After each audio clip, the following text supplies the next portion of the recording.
Teomanía. Hace 1000 años, estas soledades eran la frontera de Al-Ándalus con los reinos cristianos. El poderoso reino de León, que dominaba el noroeste peninsular, presentaba cara a los emires y a los califas de Córdoba, aunque también competía con otros reinos cristianos. Las fronteras de Al-Ándalus fueron móviles durante sus casi 1000 años de existencia. En época califal, la de su mayor esplendor político y militar, fueron el escenario de cientos de batallas que hoy día son estudiadas por la arqueología. De entre todos los personajes que vivieron al límite de estas fronteras durante casi un milenio, quizás sea Almanzor el que ha dejado una huella más profunda en el imaginario popular. Este es un viaje a aquellos frentes de batalla. La frontera del Duero. Lo que hoy es el Pacífico y sereno Duero fue en tiempo frontera entre los reinos cristianos y Al-Ándalus. Desde esta elevación se domina, por un lado, el castillo de Osma, cristiano, y más allá el castillo de Gormaz, califal. Este territorio fue, por tanto, frontera móvil durante mucho tiempo, casi 2 siglos, y el espíritu de frontera, en su galopada, dejó como huella una dinámica muy singular en patrimonio, cultura y población. Y este espíritu de frontera convirtió a Soria en un territorio único cuya historia vamos a conocer. Marisol, cuando se habla del concepto de frontera uno tiene la sensación, ¿verdad?, de algo etéreo, en fin, abstracto, pero desde este cerro tengo la impresión, ¿no?, la realidad de estar en la gran frontera, la mítica frontera del Duero. No es solamente una impresión, sino que es la realidad. Esta es la frontera del Duero durante casi 200 años. ¿Cuándo se establece aquí y de alguna forma hasta cuándo dura este terreno móvil de norte-sur? Cuando los cristianos empiezan a avanzar frente a las tierras andalusíes y montan un primer castillo en Osma, en un cerro de Osma, año 912. Después era una frontera muy móvil, le van cambiando de manos toda esta zona, aproximadamente hasta que ya se consolida como tal a principios del siglo XII como reino cristiano, cuando se construye la catedral en el burgo de Osma. Pero no solamente la frontera fue un escenario, también aquí habitaron personas y sobre todo las recorrieron personajes históricos muy importantes como el propio Abderramán III. Era un escenario de frontera donde estaban los máximos personajes en combate en aquel siglo X. Esto es un territorio de paso, por aquí pasan los musulmanes, los cristianos, hay racias constantes de ambos bandos y en el año 920 Abderramán incluso pernocta en el castillo de Osma, pasa hacia San Esteban de Gormaz. Lo que perdura y se asocia claramente en la frontera es con el dictador, digámoslo, andalusí, Almanzor, y su gran general Galip, ¿no?, que establecieron su sede principal en Medina Celi, aunque su castillo y su fortaleza es Gormaz, que desde aquí se visualiza, ¿no? A mí me parece el mayor general que tuvo nunca jamás Al-Ándalus, me parece brillante, un brillante estratega, y este castillo de Osma también cayó bajo su poder, hizo casi 50 campañas, o más de 50 campañas contra los cristianos. Durante 20 años este castillo cayó en manos musulmanas en época de Almanzor. Realmente Osma era el castillo cristiano, Gormaz entre cristianos y musulmanes, pero realmente esta era la frontera. Es una frontera además que quedaba delimitada por unas estructuras militares, construido por toda una red, una línea de castillos, torres y atalayas. ¿Qué diferencia hay militar y estratégicamente? Bueno, claro, el castillo es la cabeza visible, el mayor bastión, pero realmente, además de los castillos, había una inmensa red que recorría todo el territorio con atalayas y con torres. Entre ellas son distintas, porque las atalayas son circulares, son de una altura impresionante, pero son torres de señales, básicamente. Pero las torres son estructuras gigantescas, cuadrangulares, donde se alojaban tropas. Son, digamos, el punto intermedio entre un castillo y una atalaya. La atalaya sirve para comunicarse y desde aquí estamos viendo precisamente otras 2 atalayas más que tienen comunicación directa con el castillo de Gormaz. Pero ¿cómo dan la alarma desde esta atalaya, por ejemplo, hasta aquella que aunque se advierte bien, pero está lejos?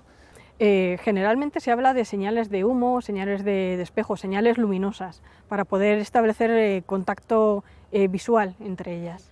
en esta zona tan alta, en estos riscos, realmente entre unas y otras sí que se ven.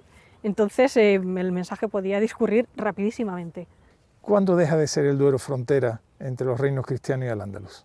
En esta zona podemos decir con un margen de seguridad siglo XII, pero aún hay algún escarceo por ambos bandos, pero prácticamente en el siglo XII. Cuando deja de ser frontera con al-Ándalus, sigue siendo frontera, en este caso entre Castilla y Aragón.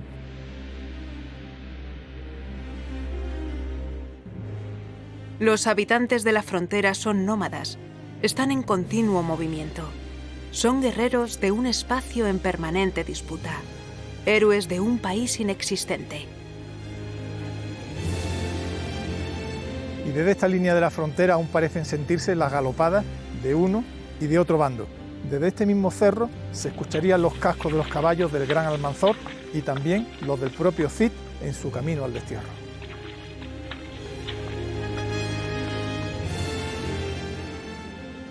Sun Tzu escribió en El arte de la guerra: las operaciones secretas son fundamentales. De ellas depende el ejército para llevar a cabo cada una de sus actuaciones.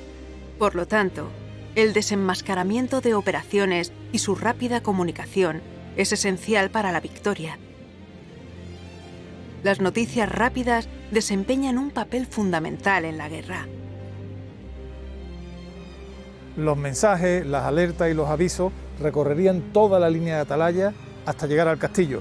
Bueno, nos creemos que hemos inventado las telecomunicaciones ahora, pero de alguna forma, en versión medieval, estas señales a través de la atalaya venían a hacer esa función. No solamente daban un aviso, sino decían además qué tipo de peligro o qué tipo de alarma se trataba. Y si Sun Tzu habló de la información, Cicerón lo hizo sobre la importancia de tener recursos económicos en la guerra. Con su sentencia, el dinero es el nervio de la guerra, lo dejó bien claro. Tanto los leoneses como los castellanos y andalusíes precisaron de ingentes cantidades de oro y plata y otros recursos para soportar el esfuerzo bélico. Aunque la rapiña y los botines compensaban en parte este esfuerzo, sus arquitectos militares hubieron de optimizar los recursos a su alcance. El devenir de los yacimientos arqueológicos muchas veces realmente curioso. Por ejemplo, este castillo de frontera de Osma fue erigido en gran parte con sillares extraídos de la vieja y antigua ciudad romana de Usama. Pero ese destino parecía perseguir a estas piedras que posteriormente fueron arrancadas del castillo para utilizarse en una de las reformas de la catedral del Burgo de Osma. La frontera no solo separó dos poderes políticos, sino también dos formas de entender el mundo y, desde luego, la arquitectura. La opulencia de los palacios de al-Ándalus, como los de Medina Azahara, contrastaban con la sobriedad y reciedumbre leonesa. Dos mundos condenados a luchar en sus fronteras. Dos estilos arquitectónicos muy diferentes, como vemos, al norte y al sur, pero que sin embargo sí tuvieron un punto en común: la arquitectura militar. Castillos, torreones, torres y atalaya fueron idénticos para ambos ejércitos. La guerra en la Edad Media se parecía a la guerra de la antigüedad. Era cruel, era táctica, favorecía a los veteranos y obligaba a las alianzas. Sobre todo, era muy cruel, muy de tú a tú, completamente de cuerpo a cuerpo. Sobrecoge el pensar cómo tuvo que ser un asedio medieval. Gritos de terror, alaridos de muerte, espadas que se entrecruzan, flechas silbantes, aceite hirviendo que te quema, piedras de catapulta que te aplastan, todo zozobra, todo confusión. Pues este espectáculo dantesco que narro aconteció en este castillo, tantas veces tomado y retomado. Afortunadamente ahora solo es un recuerdo que evocamos.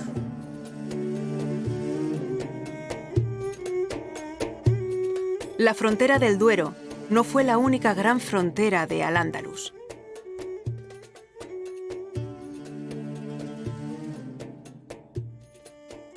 Era uno de los grandes temas de al-Ándalus, la frontera.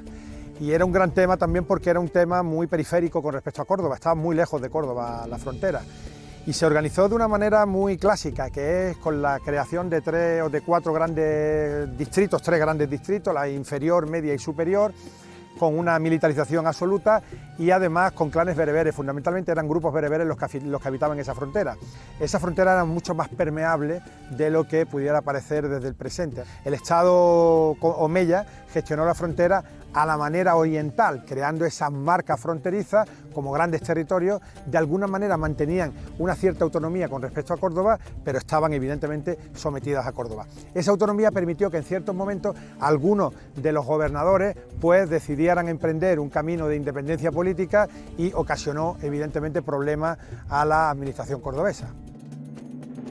Los sitios de Bobastro y Castillejos de Quintana, en el corazón de la actual provincia de Málaga, formaron parte de la frontera de la Fitna, de la rebelión de Omar Ben Hafsun contra el Emirato de Córdoba. Son dos lugares en los que el componente religioso, que en ocasiones parece mutar de lo cristiano a lo musulmán, posee un papel central. Los recientes descubrimientos en Castillejos de Quintana nos sitúan ante una pregunta. Se trataba de un conjunto monacal que se alineó en la revuelta de Omar Ben Hafsun contra el poder cordobés. Estamos ante un lugar que puede recordar algunos de los grandes monasterios de época bajo antigua o de época alto medieval. Los materiales que estamos encontrando son materiales fundamentalmente de época visigótica, pero también hay mucho material andalusí, con lo cual la hipótesis de partida es que pudiera tratarse de un lugar de culto amplio, con muchísimas estancias, cenobios, residencias rupestres, etcétera, de época tardoantigua, época visigótica y que hubiera perdurado hasta la época andalusí, hasta el siglo IX.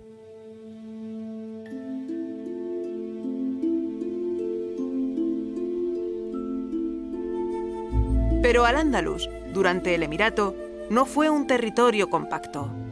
Hubo de sofocar rebeliones diversas que le distraían de su esfuerzo en las fronteras del norte. Para vencer a los rebeldes, hubo de erigir fortalezas que separaron a súbditos y rebeldes. Ya en plena meseta sur pueden verse todavía hoy los castillos de Zorita junto a la visigoda Recópolis y a la espectacular ciudad de Bascos. Bascos es un producto de la lucha de los emires y los califas para someter Toledo. Toledo fue muy importante durante el Emirato y para la construcción del califato. Antes de acceder al trono, Al-Hakam I fue gobernador de la ciudad y Abderramán II, su hijo, nació allí. Abderramán III sería quien lograra unificar el poder y eliminar esa frontera interna. Se viene considerando que Toledo estuvo casi más años sublevada frente a Córdoba que bajo, digamos, la obediencia de los emires cordobeses, ¿no? Eso da muestra de que efectivamente fue un problema muy gordo que los emires llegaron a tener, ¿no? Y de ahí que tuviesen que poner en práctica toda una serie de medidas para intentar controlar la ciudad, ¿no? Pudieron haber estado, como digo, esta fortificación de lugares relativamente cercanos a Toledo para intentar de alguna manera ejercer eso, un cerco en torno a la ciudad, ¿no? Bascos, desde ese punto de vista estratégico, pienso que está, digamos, un poco lejos, ¿no? Pero también, claro, podía estar haciendo frente a otra zona que también era conflictiva, porque esta zona donde estamos, aquí en el límite con Extremadura, toda esta zona fue de fuerte implantación bereber, y también los bereberes originaron muchas revueltas. Su urbanismo se estudia desde hace 4 décadas. Tiene muchas incógnitas por resolver, pero qué duda cabe de que estamos ante un baluarte de frontera, un lugar para guarecerse y desde el que atacar, una plaza inexpugnable. ¿O eso pretendieron sus fundadores? Regresemos de nuevo a la frontera del Duero, donde, además de las armas y los castillos, también florecieron las leyendas. Y si un lugar condensa un espacio legendario es precisamente este cañón, este bellísimo cañón del río Lobo.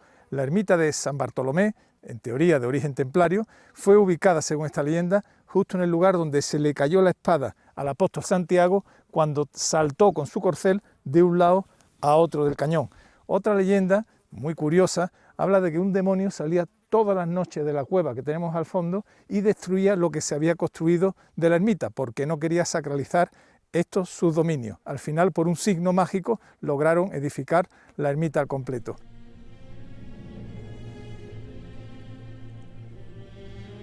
Parece que la tierra de Frontera gozara de una fertilidad desconocida, de una creatividad desbordada y única nacida de la mezcla de gentes y culturas. Estas influencias cristalizan en maravillas excepcionales como San Baudelio de Berlanga, que a pesar de que una parte de sus pinturas fueron vendidas y arrancadas en 1925, es considerada como la Capilla Sixtina del arte mozárabe.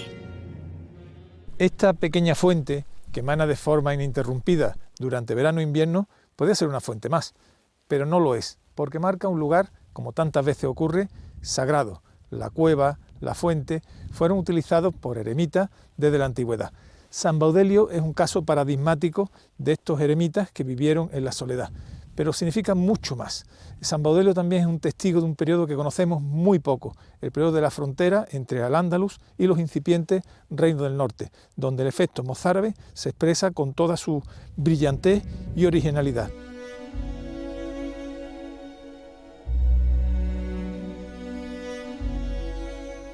Al cruzar el umbral de San Baudelio, atravesamos una puerta hacia oriente.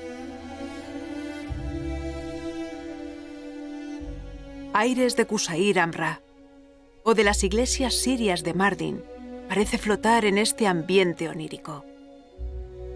Escribió Gerardo Diego: que sí, madre, que sí, que yo los vi, 4 elefantes a la sombra de una palma. Los elefantes gigantes y la palma pequeñita. ¿Y qué más? Un kiosco de malaquita.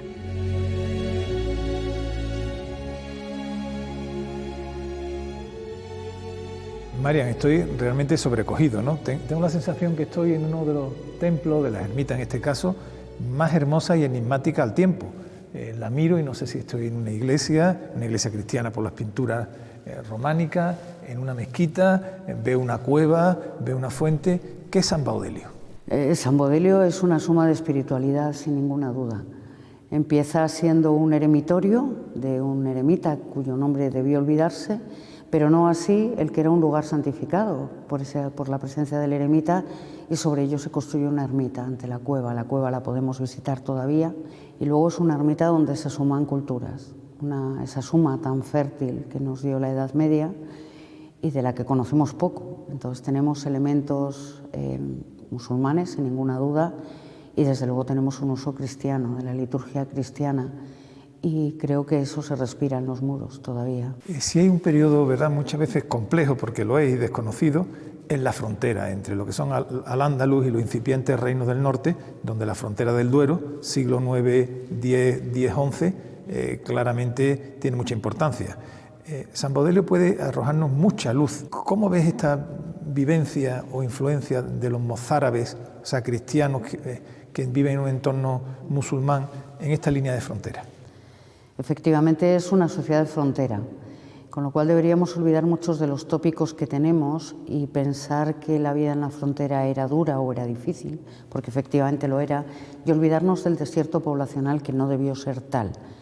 Efectivamente, comunidades cristianas que vivían en la zona musulmana se trasladaron al norte buscando el territorio cristiano, pero también es verdad que en los territorios conquistados hubo poblaciones de asentamientos cristianos. En este sentido, San Baudelio presenta una serie de preguntas que afectan al siglo IX y al siglo X y nos da como respuesta casi la conclusión, diríamos, porque todavía tenemos muchas incertidumbres respecto a ello. Aquí creemos que se instaló una pequeña comunidad monástica alrededor de la cual viviría una pequeña población, son los que parte de los enterrados alrededor de la ermita, la necrópolis, que es del siglo XI al siglo XIII. Y luego otra parte también muy interesante es la propia estructura arquitectónica de la iglesia, que nos habla de una ritualidad que todavía no comprendemos muy bien y que correspondería precisamente al siglo X y al siglo XI. Habría que distinguir dos partes, digamos, dos alturas en la ermita. La parte baja, que es una narrativa más profana, hay una escena de cacería de liebres, una cacería de ciervos, Y luego la parte superior, que ya es claramente románica en sus escenas de la vida de Cristo, por el motivo y por la técnica pictórica, y además un románico realmente bueno, ¿no? Podríamos pensar entonces que hay fases constructivas, sin embargo, arquitectónicamente la ermita está construida de una vez. Respecto a la división interna arquitectónica de la ermita, tenemos un ábside sobreelevado de una manera exagerada. La altura, la diferencia entre el suelo de la nave y el suelo del altar es excesivo. Tenemos a los pies de la ermita unas arquerías, dos filas, digamos, paralelas al altar o perpendiculares al altar, que tienen una estructura clarísimamente musulmana, y luego tenemos un coro elevado. ¿Qué ritualidad se seguía aquí? Había una separación de los monjes y del pueblo llano, seguramente. Hubo una separación entre los cristianos y los conversos, los recientemente convertidos, puede ser también. Y luego, por último, para hacer más complejas las cosas, podríamos hablar de que tal vez la ermita esté a caballo entre el rito mozárabe y la adopción del rito romano en el siglo XI, con lo cual esto nos llevaría a una complejidad litúrgica todavía mayor. ¿Pudieron haber otros asentamientos mozárabes, digámoslo así, en la frontera que han quedado desaparecidos? Ese tema es muy interesante, porque efectivamente hoy San Baudilio es un únicum dentro de todo el románico, no solo español, sino europeo.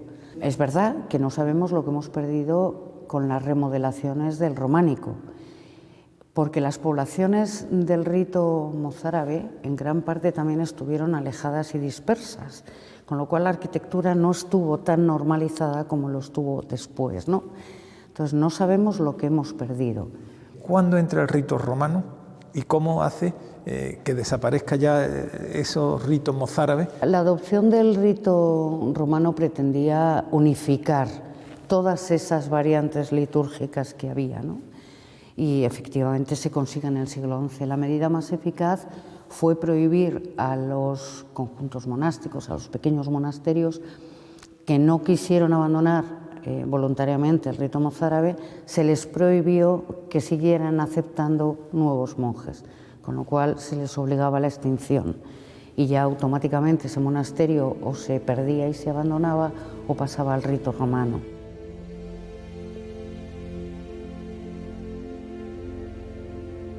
Las influencias andalusíes y orientales no terminan en San Baudelio. En Soria, cerca de San Saturio, el de la curva de la ballesta machadiana, se conserva un híbrido asombroso que bien representa el mundo singular y heterodoxo de la frontera, San Juan del Duero. Me habían recomendado que si quería conocer de verdad el espíritu de la frontera, la complejidad de esta frontera en Soria, tanto en su carácter cultural, religioso, de gente, tenía que conocer pues, el monasterio de San Juan del Duero. Acabo de llegar y la sorpresa es enorme. Este claustro, aparte de bellísimo, es extraño. Su variedad de estilos se sale del canon. No sé si estoy en un claustro románico o esto realmente es andalusí. Esta complejidad efectivamente nos habla de esa variedad, de esa complejidad propia de la tierra y de las gentes de frontera. Es probable que la Orden del Hospital, nacida del Temple, con sus influencias orientales, tratara de plasmar un universo plástico que recordara esos lejanos orígenes. Y si el claustro en su conjunto me ha parecido sorprendente, la sorpresa aún se incrementa más cuando puedo ya observar detalles. Por ejemplo, esta puerta, este arco apuntado, con su cierre en herradura, bueno, que me hace trasladarme desde Soria hasta el estilo más propio de Córdoba o de Granada. Sabía que venía a un claustro románico, sabía que era bellísimo, sabía que tenía cierta heterodoxia en su planteamiento arquitectónico, pero claro, cuando he llegado y mientras paseaba, he visto desde arcos claramente románico ortodoxo, a arco algo apuntado, arco entrelazado que no hablan claramente de una influencia andalusí. ¿Qué es San Juan del Duero? Es que hay que darse en cuenta que estás en Soria. Tierra de frontera. Y Soria es una tierra de frontera. Estamos en un cruce de culturas que van del sur. Lo tenemos, el mundo andalusí que sube, el mundo cristiano que baja, incluso las influencias del Mediterráneo, Entonces, al estar en ese cruce tienes esta joya que desde luego es única, arranca con el mundo románico y luego ya va dentro de esa... digamos que vamos avanzando en el mundo medieval, los siglos finales del XII, principios del XIII, de ese puro románico del arco completamente semicircular, ya cuando entra el apuntado y luego ya el boom, la explosión, la tenemos justo detrás de nosotros con las dos variantes de entrecruzar los arcos de un claro mundo andalusí. ¿Qué pasó con el poblamiento? La idea que tenemos de que de alguna forma la población autóctona se va hacia el sur y llega a repoblación nueva. Las teorías de don Claudio Sánchez Albornoz ya no se pueden sostener. Es decir, no podemos hablar de que el Duero fue de un desierto. Quizás lo fue pues, a nivel religioso y tampoco. O puede ser a nivel de instituciones, pero la gente se queda.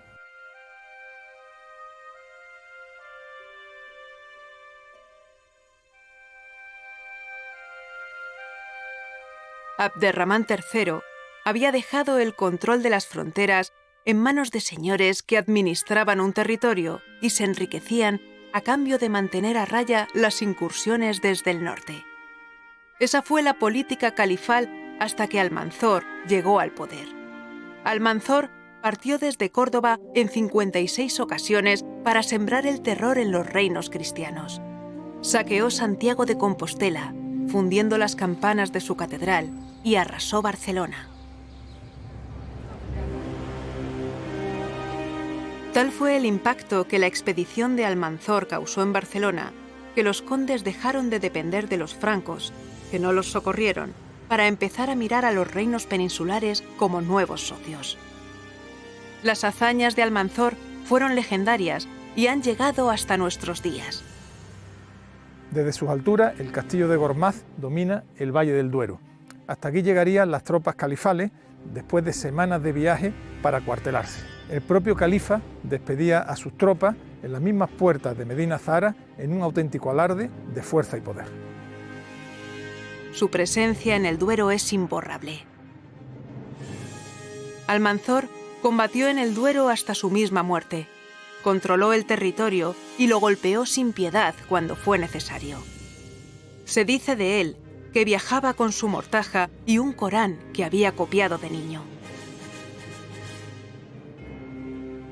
Su ejército estaba compuesto por bereberes, con los que había aprendido a combatir en el Magreb, y de andalusíes.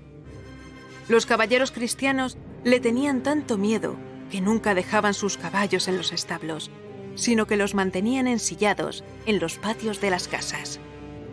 Ese miedo, ese factor sorpresa, junto con una ejecución cuidada de su estrategia, fueron suficientes argumentos para que Almanzor dominara el panorama durante toda su regencia. Almanzor murió en Medinaceli. Quizás su tumba sea pronto descubierta.